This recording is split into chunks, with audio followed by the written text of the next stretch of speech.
Okay, guys, so I decided that I'm going to do reloading videos on this channel. And I'm very influenced by Johnny's reloading bench. So he did some good work there. And the only thing it was is he kind of was all over the place. He was trying different bullets with different powders with different brass and in the same video. And there wasn't very much consistency when it comes to, trying a bullet with a lot of brass with a powder and finding that consistent thing.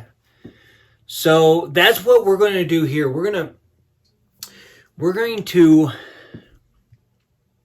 basically buy a brand new thing of brass, a brand new thing of powder, a brand new thing of bullets, whatever the bullets are, and we're going to work that load.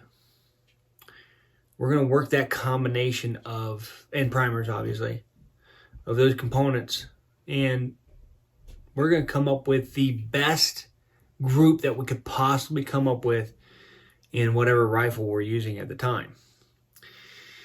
I am using my Mossberg 300 Win Mag, as you guys saw probably in the last video, if you watched that. Now that barrel, I took the old barrel off. But what I mean by old is that the barrel that came with it, I took that off because it was like a pencil barrel. And that's just not something that I was willing to shoot with a 300 Win Mag, because it was super skinny.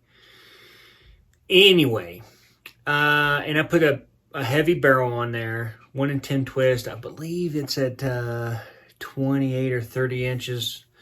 So this is supposed to be my long distance rifle that I want to get into PRS with, or at least just kind of figure it out.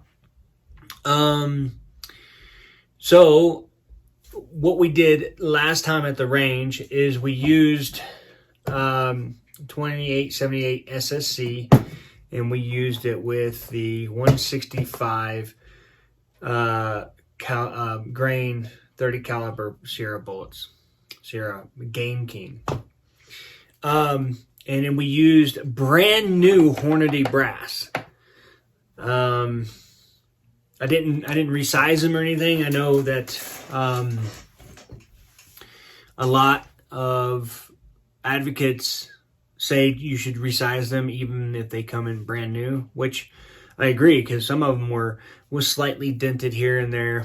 But I'm just getting into this, so I want to see how much accuracy I can get out of the new brass without even resizing them or anything like that nature.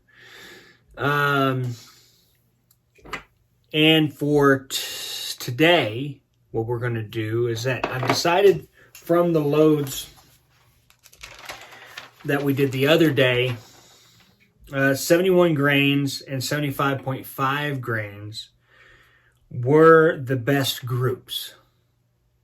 The 71 grain had a 2986 feet per second, and the standard deviation was 13.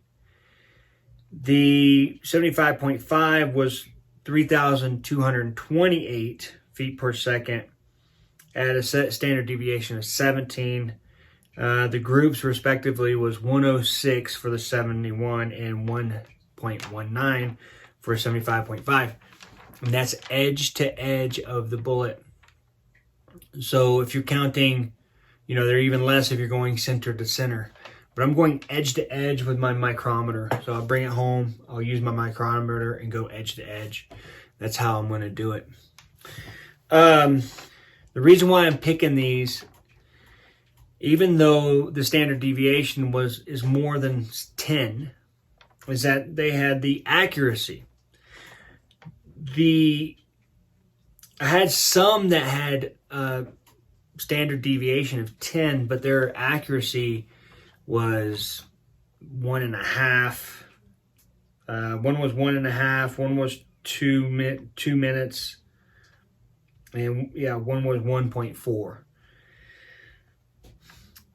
I don't want that. I want at least under a minute with a standard deviation of 10 or less. And obviously the extreme spread has got to be low. Let's say 25 or less. I'm super amateur at this, so if you guys have any suggestions for me to try or do or something of that nature, please send them out to me. So I've taken those two loads, the 71 and the 75.5, and we're gonna go 2 steps down and 2 steps up. So for example, we're gonna do 70.7, 70.9, 71.1, and 71.3. We're also going to do 75.1, 75.3, 75.7, and 75.9 grains. So a total of 8 5-shot groups today.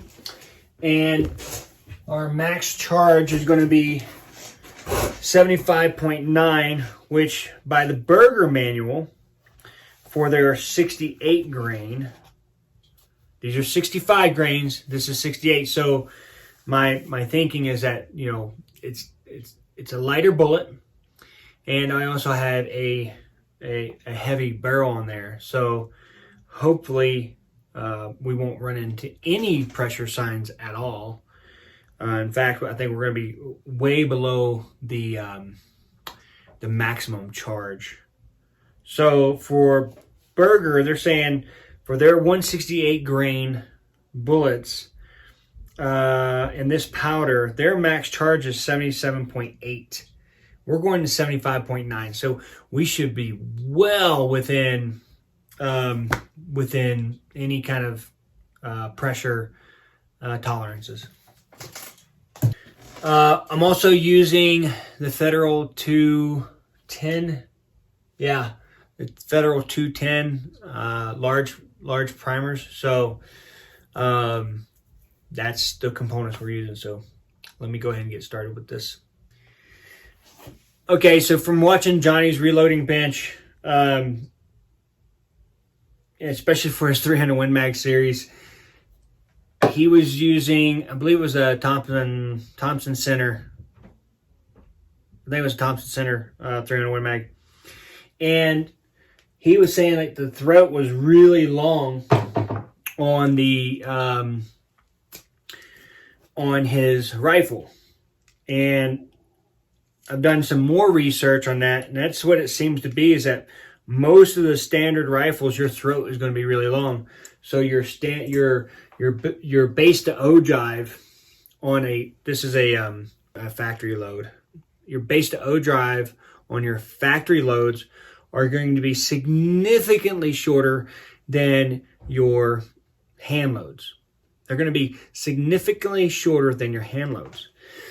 So just kind of give you an idea of that, I got my Hornady bullet comparator on here, and the base to ogive is 2.738. 2.738. Okay, so 2.738, and then what I did is I took a piece of brass and I sacrificed it with the Sierra Game Kings to touch the lands, and then I back it off from there. So I'm setting my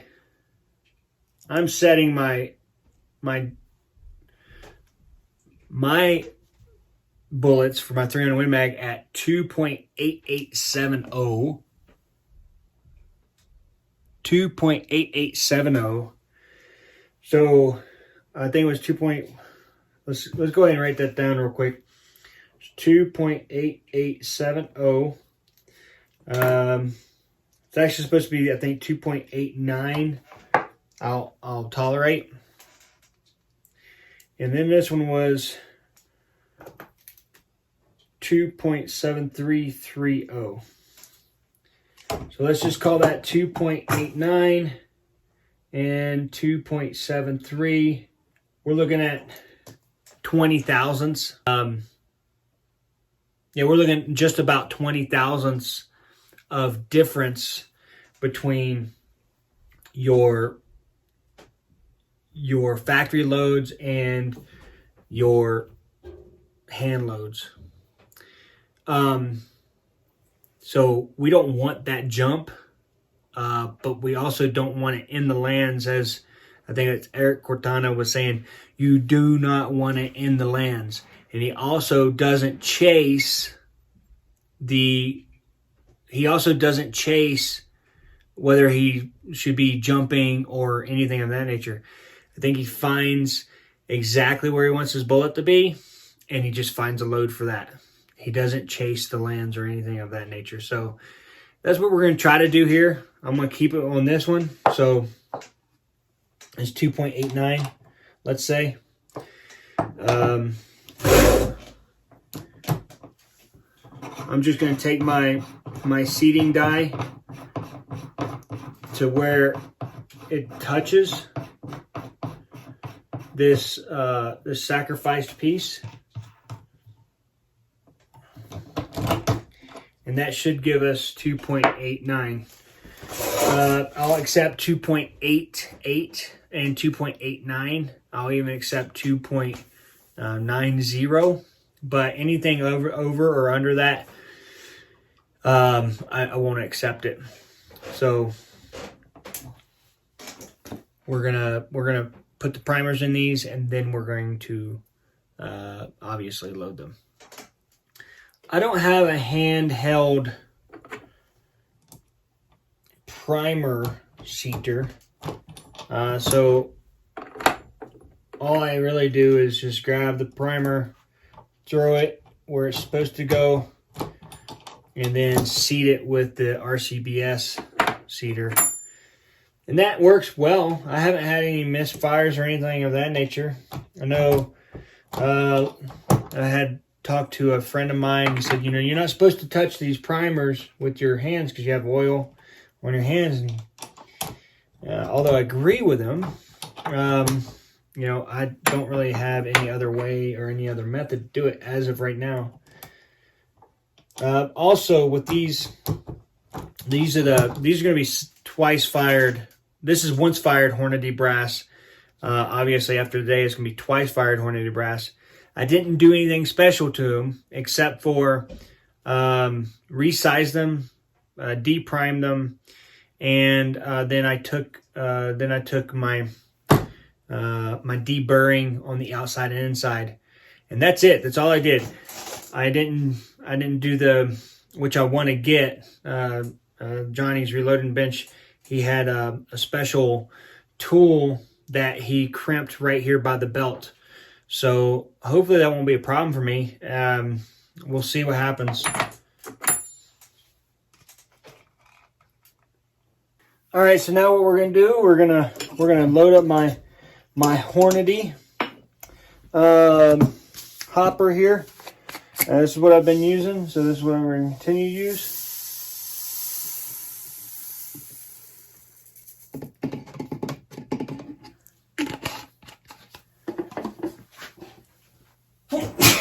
Yeah. It's loaded up. I'm going to turn it on, and then I'm going to calibrate it. Calibrate without anything on it.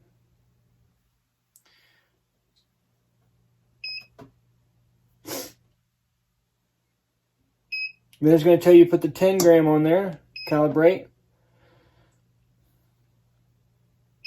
Then it's going to tell you to put the 50 gram on there, calibrate.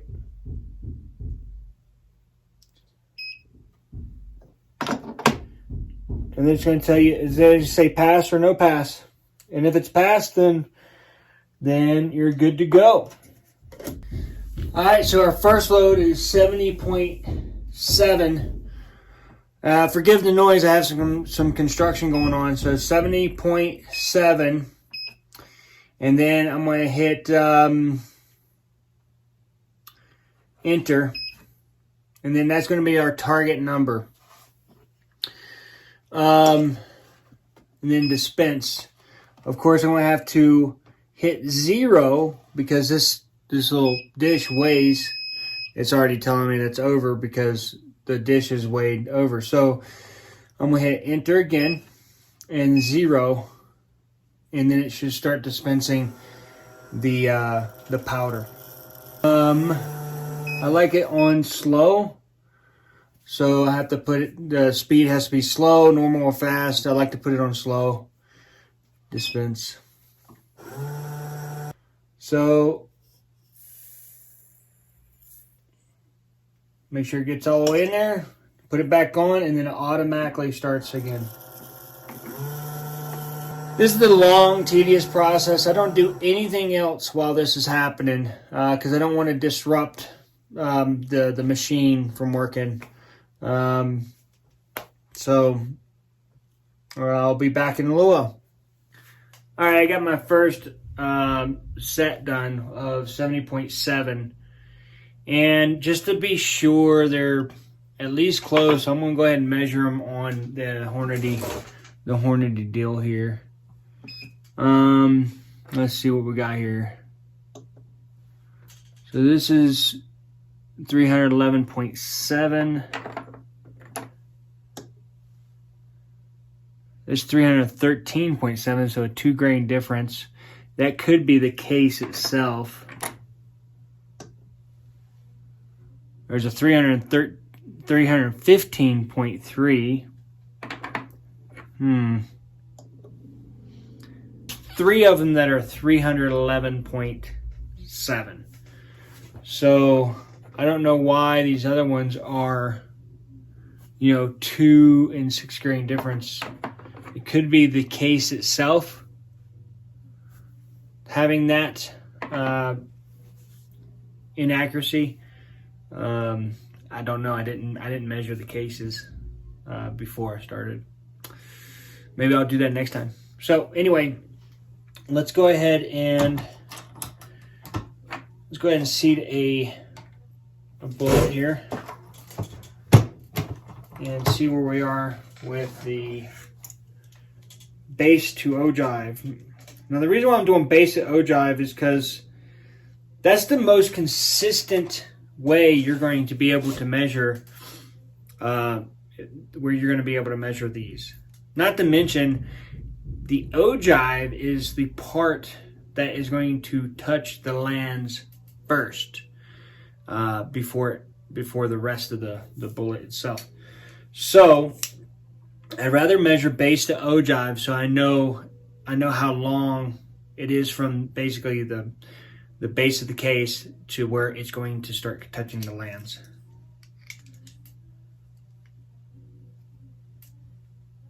.289.6 right there. So there's that one. Let's do another one.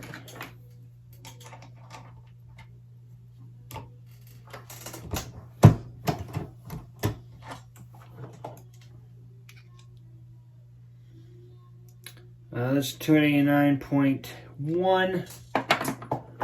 We'll do one more and measure it.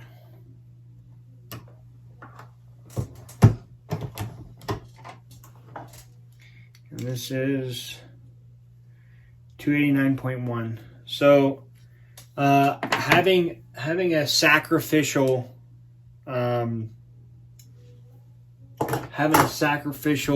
dummy round is very good, a very good technique to set your die, so you're not going back and forth, so on and so forth. Especially if you don't have a micrometer die where you can just, adjust it every thousandth of an inch until you get to where you want. So this is a very good technique. All right, I'm gonna continue. All right, I got my 8 loads. And after a very frustrating kind of a outtake, so I started loading my first load, which was the 70.7, and I just kept going. So then I had like 20 rounds that were loaded with 70.7. So anyway, off to the range. Okay guys, I'm at the range and it's pretty cold out here, about 36 degrees. Putting my protection on. Now I'm not a huge fan of using any kind of eyeglasses when you're shooting long distance. But since we're trying to find a load that works in the gun, it's best to be protected in the event you mess up and something catastrophic happens, okay?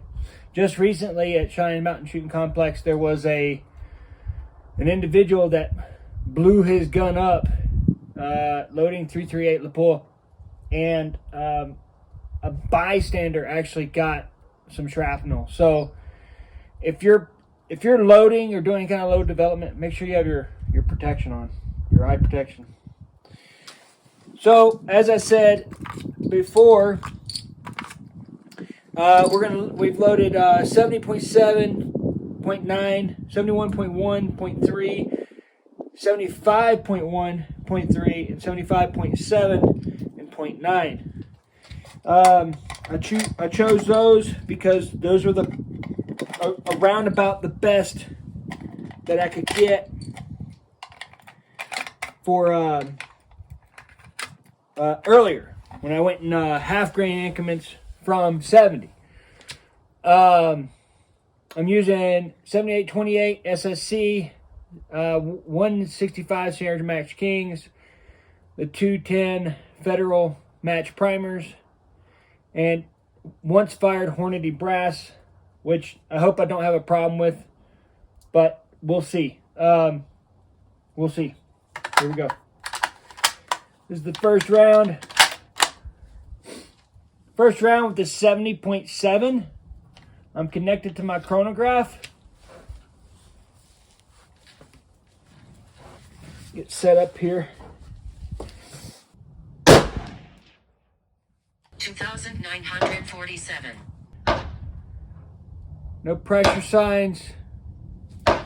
We're on paper. 2,961. Almost off the paper there, which sucks.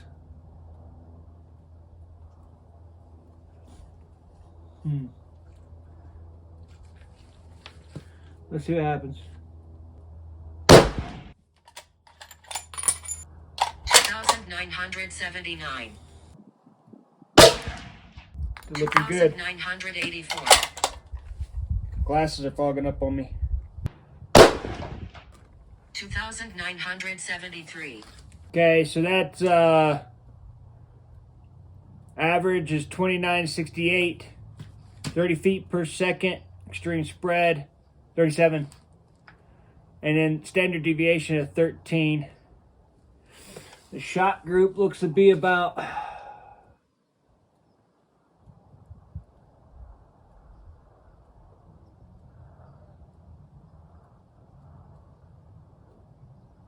0.41 mils. 0.41 mils at 100 would be 3.6 inches times 0.41, about an inch and a half. About an inch and a half group. So the next up is 70.9. This is why we have our glasses on. Hopefully I didn't load them up to 79.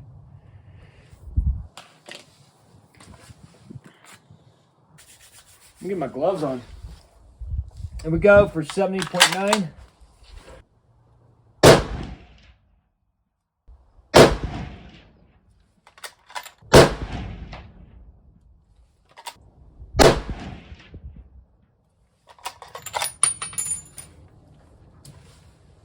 $2,994. It looked like a pretty good group, so we'll see. All right, so that's 70.9. Whoa, nice. Okay, so 2992 is the average feet per second. 15 feet per second was the extreme spread. and 5 feet per second was the standard deviation.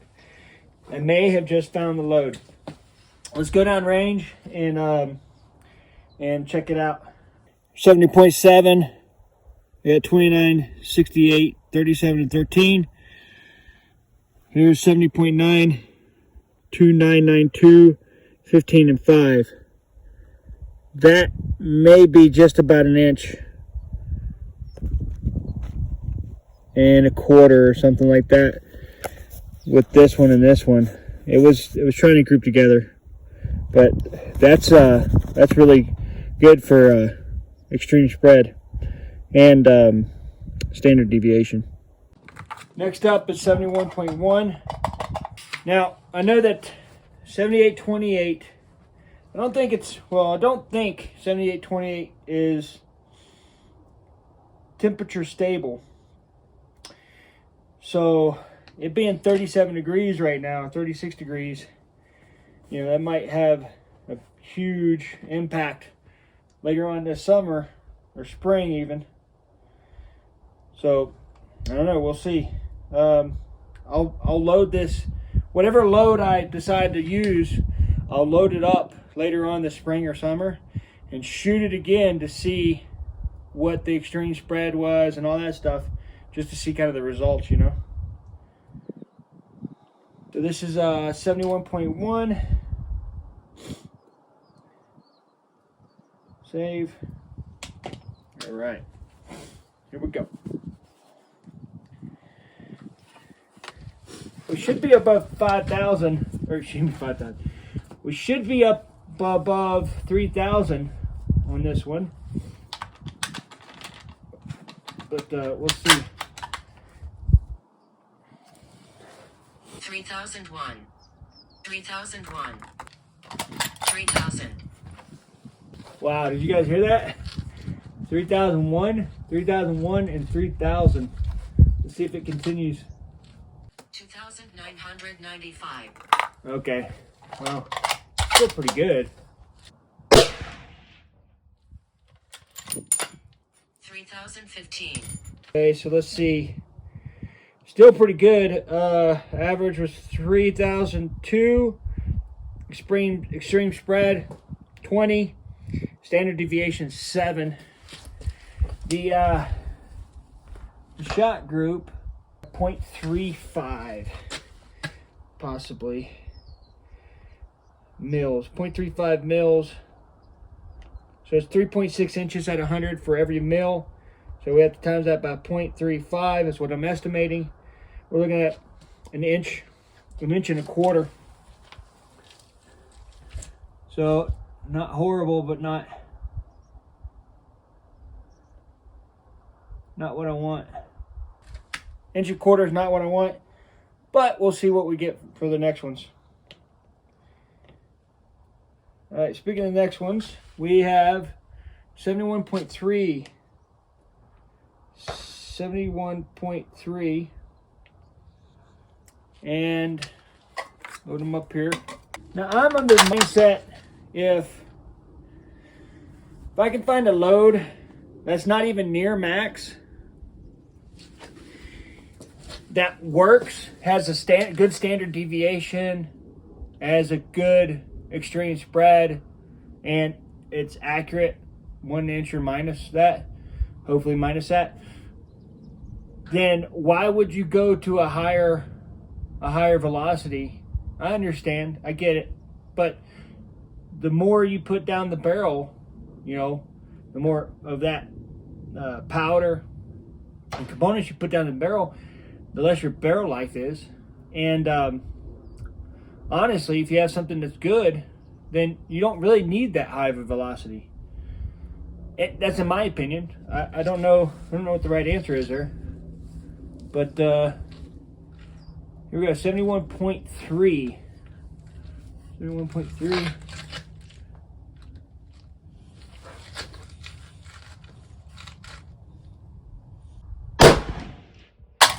Being it cold, like there's no way we would, well, I don't want to say there's no way, but being cold like this is probably not a high chance of reaching any kind of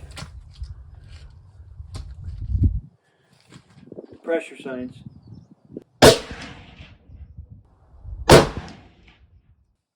3040.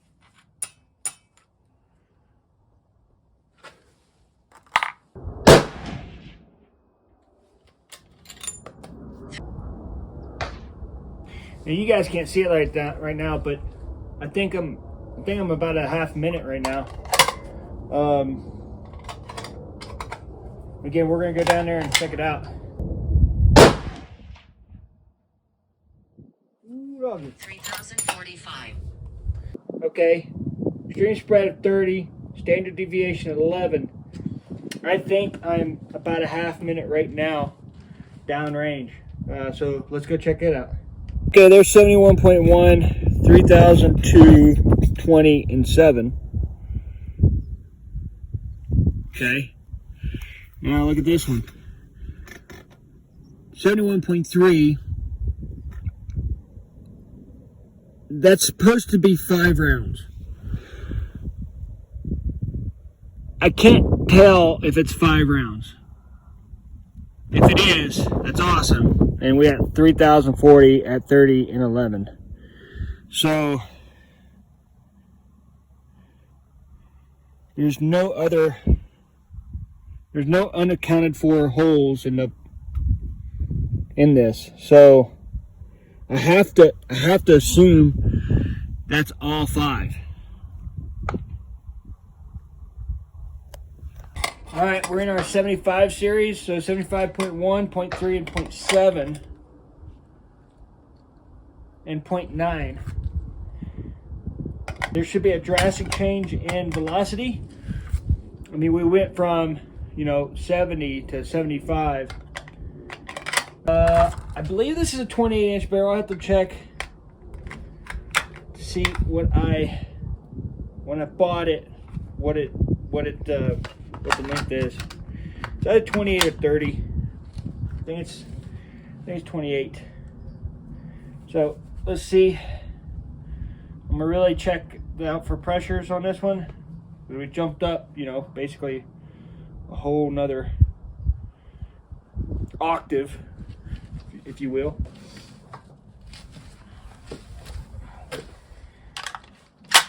Now we know that from earlier testing that 75 did not give us any pressure signs. 75 and 75.5 gave us 0 pressure signs. 75 gave us 3211 and 75.5 gave us 3228. So let's see what 71 or 75.1 does on this round. Let's see.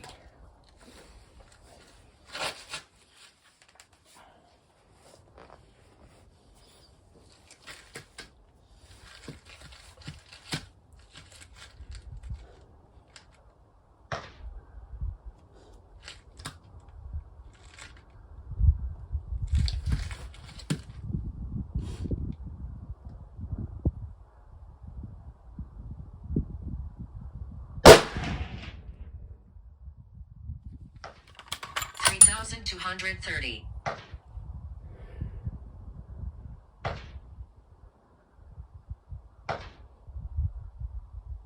Looking good.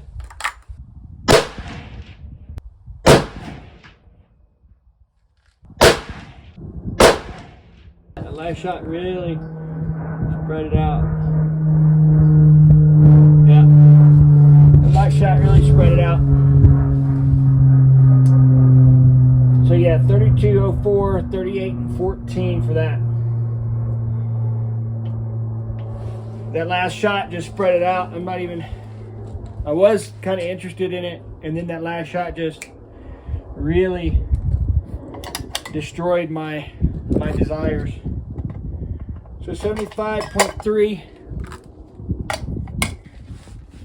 You guys didn't know this. You don't have to buy expensive resting. I know I'm not even using this. I'm using it just for weight in case I push this too far forward, it falls off and not my gun. But all you need is a good sock, an old sock that you know, you don't mind getting rid of. Grab a sock, put beans or rice in it, or even popcorn seeds. So the next one is 75.3. 75.3, save. All right, here we go.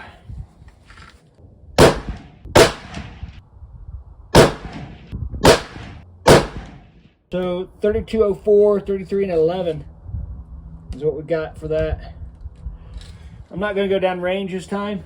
I'm just going to look through the scope here, the spotting scope. Kind of make an estimation. So for the 75.1, it tried to really group good, but again, it like spread out to about 1.5, maybe 2 inches. And then for that one, the 75.3, we're looking at, it's probably right at an inch.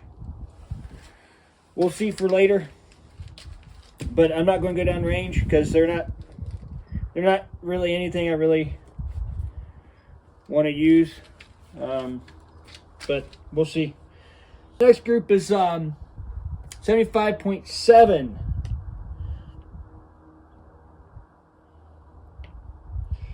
Now with this group, this is the highest we've had in the charge series of 7828. So I'm really going to be looking for the pressure signs here and on the 75.9. So we'll see. Now you guys remember, this is the base to ogive is about 2.89, and I didn't even mess with overall length. Don't care about the overall length. I care about base to ogive. Because a bullet can be shorter or longer, and you know, correct me if I'm wrong in this, but a bullet can be shorter or longer. But with the ogive is the part that touches the lens first. So the tip, like to me, the tip doesn't even matter because the tip isn't even touching the lens at all. So the only thing that I care about is base to ogive. That's just me though. So I'm gonna let this cool down. It's probably cool enough, but I'm gonna let it cool down anyway because that's what we've been doing. I'm just not gonna go down range, and then I'll shoot. Last two 5-round groups. We got 75.7 and 75.9. 75.7 is up first, of course. Let's see how she does.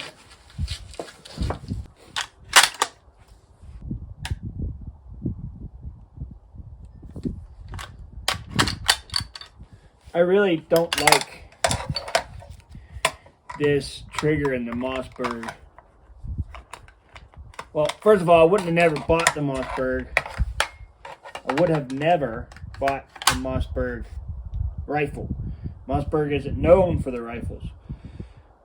I won the rifle, and I didn't even shoot it. I just replaced the barrel because the barrel was just, for a 3-in-1 mag, that barrel was completely it was too thin in my opinion. So I didn't even shoot it. I used the opportunity to work on my armor skills. So bought the Oryx chassis and the bipod and the magazine and the rail, so I could have a nice looking long range firearm, and hopefully it performs well. And it's performing pretty good, but that's why I'm doing the reloading, so I can find out which loads work better in this rifle. I think I'm gonna get a trigger job done, maybe get a Timney trigger or something.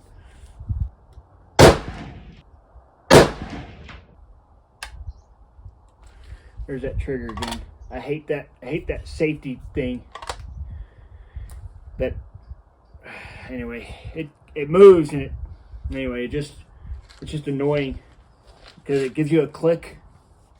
It makes you feel like you did something wrong. For those of you who are just starting out, like long distance shooting or anything of that nature, your bag in the back, you should have it so you can squeeze it. So if I squeeze this, you see how it makes the barrel go down, and if I release it, it makes the barrel come up. So the idea here, without having a sled or anything like that, is that whether you have a front rest or a bipod, you can adjust your elevation very easily by just squeezing the bag in the back. Now, if I had the bag that came with this one, the rear bag that comes with this one, it would it's hard to squeeze. So a sock is ideal for something like this. Especially if you're going to the field or hunting or doing whatever. Having a bag like this would be really good if you're doing long shots.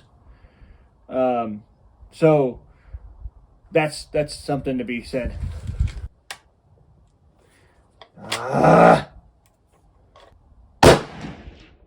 I stacked 3 of them on top of each other, and then you got that one. It still didn't spread out awfully. Just, man, I mean, before that one, we're looking at, man, maybe a half minute or less. Dang it. It's okay. Okay, so 32, 41, 73 extreme spread, and 23 is standard deviation. So even if I had stacked them up on top of each other, all 5 of them, it still wouldn't have been a load that I was willing to go for. Last one, 75.9. Okay, so here's my affiliate link pitch. I'm affiliate of Right On Optics. I really like their optics. Specifically, I like their scopes. You will be pleasantly surprised with the Right On scopes. This is a 3 Tactics 624 by 50. You have illuminated reticle in there if you want to use it. And the price point is not awful. If you want to get a Right On optic, you can use the affiliate link and then use the code TAC at checkout to get 15% off. I also am an affiliate with Mantis, among others, so they're down below in the description link. You'll be very pleased with a Right On scope. So check them out. All right, so this last one, 75.9, and pretty good stuff. So let's get going here. Okay, 3264, 55 with extreme spread, 19 with standard deviation. The group, which will go down range and check it out. Not horrible, but again, not what I'm looking for. So let's go down range, and then we'll pack up and get out of here. All right, here we go, 75.1 with the 3204 and 3814. This is the guy that kind of screwed everything up. Let's see, this is 75.3 with a 3204. Interesting. Then 33 and 11. So not bad, but still, that's it's too big for what I want. And the 75.7, 3241 with 73 and 23. I stacked all these up, and then this one came next. So it was 1, 2, 3, and 4, 5. And then here's your 75.9 with 32, 64, 55, and 19. Not a bad group, I mean, but not something I want. I want something half minute or less. But anyway, so those are all the groups there. You can see them. And let's go back to the loading bench. So I'm back in my dry fire studio and my reloading studio in my classroom. It has multiple purposes. But this is the target, and there's a couple of good ones on here. What I'm really interested in is the 70.9, the 71.3, and the 75.3. The reason why I think those are good is, well, the standard deviation and also the extreme spread, especially for the 70.9. Now, I haven't measured them yet. I'll measure them right now. Like I said, I'm going to go edge to edge here. And this one is right at 1.45. So that one's out of the running. This one, edge to edge, the longest is 0.71. So 0.71.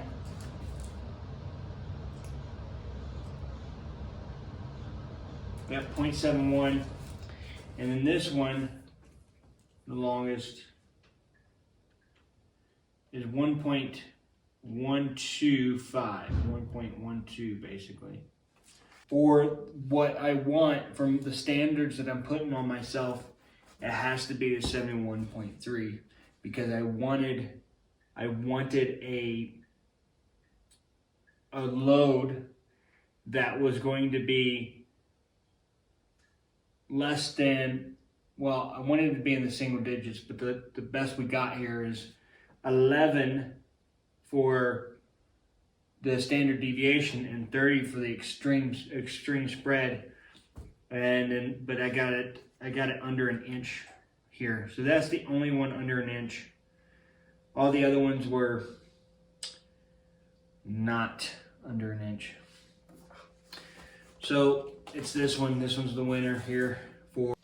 Okay, so I have the next components that I'm going to load with. I'm going to stay with the Federal Match primers, and I have several once fired. By several, I mean a ton of once fired brass. So I'm gonna sort through those and find the same ones, and then I'm going to use those for the next load, or the next video for the next load. So I have the Sierra 190 grain, Sierra Match King 190 grain. And these are number 2210. I also have the Burger 168 grain, which is part number 30510. VLD Honey. I have for powders, I'm going to use either H4831ssc or the IMR 4350. In my research through forums and such, the powders that were recommended were H1000, H4831ssc. There was another one. I can't remember it right off the top of my head. And then this one was the last one that was mentioned. Well, IMR 4350. Now, considering I really like Burger bullets, I might go with the Burger bullet with the H4831. However, I like that these are 190 grains. So I don't know. Anyway, I'm either going to go with the burgers with this one or the Sierras with this one. Obviously, I'll do the other one the other way. If you're watching this, let me know what you would want to see. Like, would you want to see the 190 Sierras with the H4831? Or would you like the burgers with the H4831? Which one would you want to see? Because that's the next one I'm going to do. And I need to find out which one I like best. These are VLD hunting, so I could use them for both hunting and for maybe some matches. And their price points are just about the same for both of them. So let me know. I know I can get 100 shots out of this and 100 shots out of this. So that's what I'm going to do. And we'll go from there.